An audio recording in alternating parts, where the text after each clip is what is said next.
जो लोग बोगनवेलिया उगाना चाहते हैं और उनके बोगनवेलिया पे फ्लावर्स बहुत कम आते हैं, तो ये वीडियो उनके लिए बहुत ख़ास है। तो इस वीडियो को आप लोगों ने एंड तक देखना है। इसमें मैं सारे टिप्स शेयर करूंगा कि जिस पे आपके भी बोगनवेलिया पे भर भर के फूल आएंगे।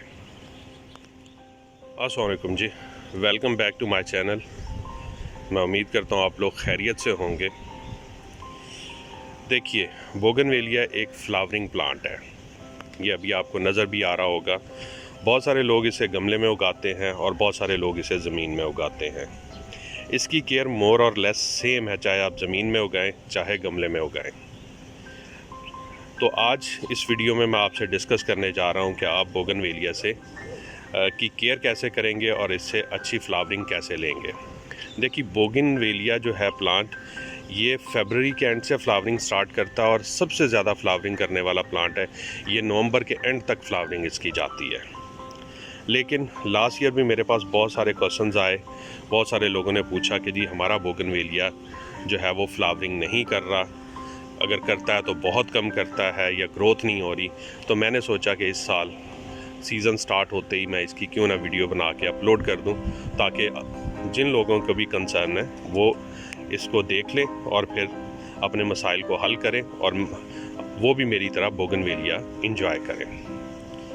तो चलिए हम स्टार्ट करते हैं। सबसे पहला पॉइंट, देखिए, बोगनवेलिया जब आप गमले में लगा रहे हैं तब आपको मसला होएगा। ज़मीन में ये मसला नहीं होएगा कि गमले में जैसे ही आपका फरवरी का मिड गुजरे, आपने इसको निकालना है बाहर, इसके रूट बॉल को बाहर निकालें, इसका 40% रूट बॉल काट दें। ये आपने हर साल करना है। फरवरी में 40% रूट बॉल काटें, काट के सॉइल में जो निकली है, चाहे आप उसी को दोबारा यूज़ करें या फ्रेश सॉइल लें और उसमें 40% कंपोस्ट ऐड करें। काउडंग कंपोस्ट ऐड कर लें या कोई भी अच्छी वर्मी कंपोस्ट ऐड करके उसमें मिक्स करके देखिए उसको आपने बनाना कैसे है। यानी आपने 50% ले लेनी है सॉइल, 10% रेत लेनी है, सैंड जिसको रिवर सैंड कहते हैं, और 40% कंपोस्ट लेनी है। उसको अच्छी तरह मिक्स करना है और मिक्स करके आपने दोबारा उसी पॉट में अपने बोगनवेलिया को लगाएं और जो स्पेस बचे उसमें वो सॉइल फिल कर दें। अब इसमें सैंड क्यों डालनी है? क्योंकि बोगनवेलिया को पानी ज़्यादा नहीं पसंद। अगर आप पानी ज़्यादा देंगे तो ये फ्लावरिंग कम कर देगा और अपने ये जो लीव्स हैं ये वेजिटेटिव ग्रोथ की तरफ चला जाएगा। और जिनके फ्लावर्स नहीं हो रहे होते वो, उनका मेन मसला यही हो रहा होता है कि वो पानी बहुत ज़्यादा इसको दे रहे होते हैं। तो पहला पॉइंट ये है कि आप इसकी रूट प्रूनिंग करें, क्योंकि ये पॉट है, पॉट में एक लिमिटेड स्पेस होती है रूट्स को ग्रो करने के लिए। अगर आप रेगुलर बेसिस पे यानी साल में एक दफ़ा एटलीस्ट इसकी रूट प्रूनिंग नहीं करेंगे तो रूट बाउंड हो जाएगा। रूट बाउंड होगा, रूट की ग्रोथ रुकेगी तो ऊपर भी प्लांट की ग्रोथ रुक जाएगी। तो सबसे पहला काम आपने ये करना है। मैंने आपको इसका पॉटिंग मिक्स भी बता दिया कैसे करना। अगर नया भी लगा रहे हैं तब भी यही पॉटिंग मिक्स, 40% कंपोस्ट, 50% भल मिट्टी और 10% रिवर सैंड, वो इसमें डाल के तो फिर आपने इसको लगा देना है। अब आते हैं दूसरे पॉइंट की तरफ।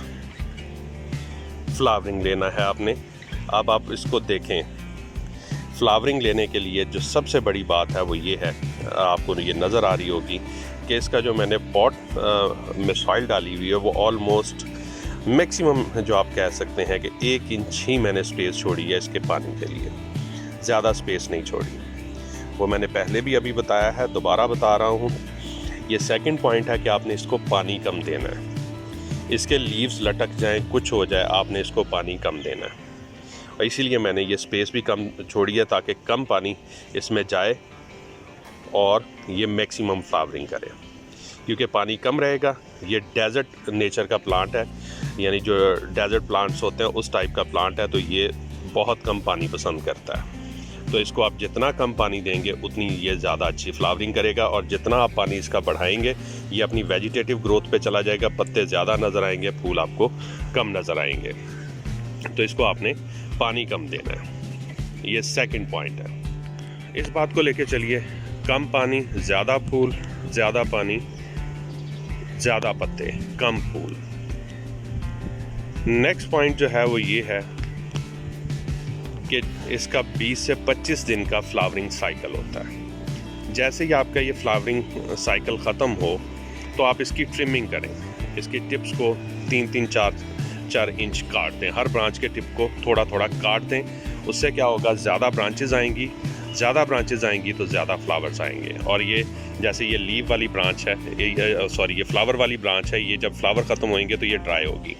तो जब आपने ट्रिमिंग करनी है तो आप इसको भी ट्रिम करेंगे। और ये आपको ख्याल रखना पड़ेगा, जब ये इस तरह फ्लावर गिरना शुरू हो जाएं तो इसका मतलब है इसका फ्लावरिंग साइकिल कंप्लीट होना शुरू हो गया। जैसे अभी मैंने हिलाया तो ये 2-3 फ्लावर्स गिर गए हैं, तो बस ये कंप्लीट होने वाला है। तो 1 वीक के बाद मैं इसकी ट्रिमिंग कर दूंगा थोड़ी थोड़ी। तो उससे ये होगा कि जैसे अब अगर आपको नज़र आ रहा हो, यहाँ से मैंने ब्रांच काटी थी, ये भी निकली हैं, ये ब्रांचेस भी निकली हैं, और देखें ब्रांचेस पे फूल हैं, पत्ते कम हैं। तो ये ट्रिमिंग आपने लाजमी करनी है। तो ये नेक्स्ट पॉइंट है।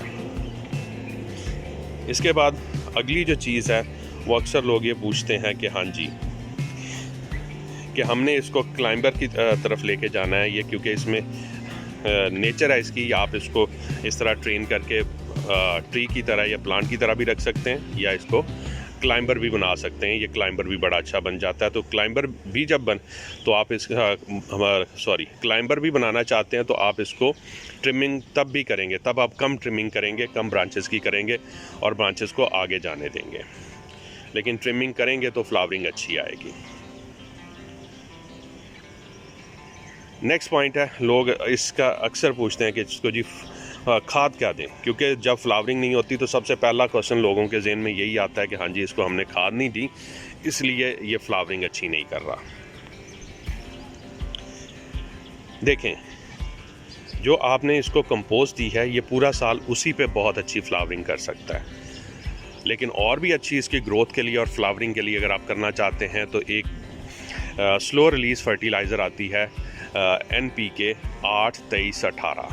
हर नर्सरी से बहुत सस्ती मिल जाती है, दानों की फार्म में होती है। महीने में एक दफ़ा आप उसके 15 से 20 दाने गोडी करके यहाँ ज़मीन में डाल दें, ठीक है, बेस में डालें और उसके बाद पानी दे दें। दैट्स इनफ, और किसी चीज़ की ज़रूरत नहीं है। बाकी ये प्लांट जो है बहुत ही, आप कह लें कि हार्डी प्लांट है, ये अपने ओन पे बहुत अच्छी ग्रोथ करता रहता है। तो ये आपने फर्टिलाइज़र है जो देनी है इसको। अब आगे चल के एक बहुत इम्पॉर्टेंट क्वेरी जो लास्ट ईयर मेरे पास काफ़ी आई और अक्सर लोगों को ये प्रॉब्लम फेस होता है, वो उनको पता चलता है कि जनाब उनका ना तो प्लांट ग्रोथ कर रहा है और ना ही दूसरा फ्लावरिंग कर रहा है। बोगनवेलिया लगा हुआ है, प्रॉपर वो केयर कर रहे हैं, फर्टिलाइज़र दे रहे हैं, लेकिन वो ग्रोथ नहीं कर रहा। उसकी एक रीज़न होती है कि इसमें एक आप कह लें डिसऑर्डर आ जाता है कि ये जो प्लांट है ये बजाय ऊपर ग्रोथ करने के, ये जो इसकी ज़मीन के अंदर जड़ें हैं, रूट्स हैं, उनको मोटा करना शुरू कर देता है, थिक करना शुरू कर देता है। टैप रूट्स को और दूसरी साइड रूट्स को थिक करना शुरू कर देता है। वो फूड सारी की सारी वहाँ यूज़ करना शुरू कर देता है। ये इम्बैलेंस है इसका ना प्लांट का। तो ऐसी सूरत में फिर ऊपर ग्रोथ नहीं होती, जो भी आप उसको देते हैं वो नीचे दूसरा क्या कहते हैं, ज़मीन के अंदर या मिट्टी के अंदर ग्रोथ को कंटिन्यू कर रहा होता है, वहाँ पे चल रहा होता है और फ्लावरिंग भी नहीं हो रही होती। जब आप देखें कि मुसलसल प्लांट ये बोगनवेलिया यही प्रॉब्लम क्रिएट कर रहा है, तो इसका आसान हल है कि आप इसको पानी देना बंद कर दें। तकरीबन 1 हफ़्ता इसको बिल्कुल पानी ना दें, इसकी मिट्टी को नीचे तक ड्राई होने दें। पत्ते लटक जाएं कोई मसला नहीं है, ये दोबारा सेट हो जाएगा जब आप पानी देंगे। इसको 1 हफ़्ते के लिए पानी ना दें। उसके बाद इसको बिल्कुल हल्का सा पानी दें, फिर उसके बाद 2-3 दिन पानी ना दें, फिर हल्का सा पानी दें। इसी को आप प्रोसेस को कंटिन्यू रखें जब तक ये ऊपर ग्रोथ शुरू नहीं कर लेता और दोबारा से ये फ्लावरिंग की तरफ नहीं जाता। अगर फिर भी ये दूसरा क्या कहते हैं प्लांट रिकवर नहीं हो रहा, तो फिर आप इसको पॉट में से निकाल के इसकी 40% रूट्स काट दें। काट के नया पॉटिंग मिक्स बनाएं। पॉटिंग मिक्स बना के आप इसको दोबारा से पॉट में लगा दें। ये इंशाल्लाह अपनी रिकवरी कर लेगा और दोबारा से ग्रोथ को कंटिन्यू कर लेगा। तो ये प्रॉब्लम आता है। और दूसरी जो मेन पॉइंट इसमें मैंने आपको बताया वो यही है कि इसको पानी आपने कम से कम देना है। इसलिए आपने देखा होगा कि जिन्होंने ज़मीन में भी लगाया होता है उन्होंने थोड़ी सी स्लोप बनाई होती है, ये हाइट पे लगाया होता है ताकि वहाँ पानी रुके ना, क्योंकि इसको अगर पानी ज़्यादा देंगे, चाहे ये ज़मीन में है चाहे गमले में है, ये फ्लावरिंग कम करेगा और वेजिटेटिव ग्रोथ ज़्यादा कर देगा। तो ये मेन इसके केयरिंग पॉइंट थे जो मैंने आपको बताए हैं, 4 पॉइंट थे, तो इनको आपने जहन में रखना है। अब आते हैं बहुत सारे लोग, लास्ट बात है इसके बारे में मैं आपको बता रहा हूँ, बहुत सारे लोग आजकल नर्सरी वाले इसको बॉन्साई के तौर पे भी ट्रीट करते हैं, यानी इसको ट्रेन करते हैं और इसका बॉन्साई बनाते हैं। मेरा प्लान है इसको बॉन्साई बनाने का, इसलिए अगर आप देखेंगे तो मैंने इसकी कोई ख़ास हाइट नहीं मेंटेन की हुई, इसको बहुत छोटी हाइट में रखा हुआ है। तो जो बॉन्साई बनाते हैं वो क्या करते हैं कि वो इसकी वेजिटेटिव ग्रोथ पे फोकस करते हैं, फ्लावरिंग पे फोकस नहीं करते। फ्लावरिंग करने के लिए एक पॉइंट मैंने मिस कर दिया, वो मैं यहाँ बता दूँ, इसको फुल डे की सनलाइट चाहिए होती है। 7, 8, 10 घंटे जितने देर सूरज चमक रहा है वो सारी सनलाइट इसको चाहिए। ये भी बहुत इंपॉर्टेंट पॉइंट है, ये मैंने मिस कर दिया। अब इसी पॉइंट को वो रिवर्स करते हैं बॉन्साई वाले, वो ये करते हैं कि इसको सिर्फ 3 घंटे की और वो भी मॉर्निंग की धूप देते हैं।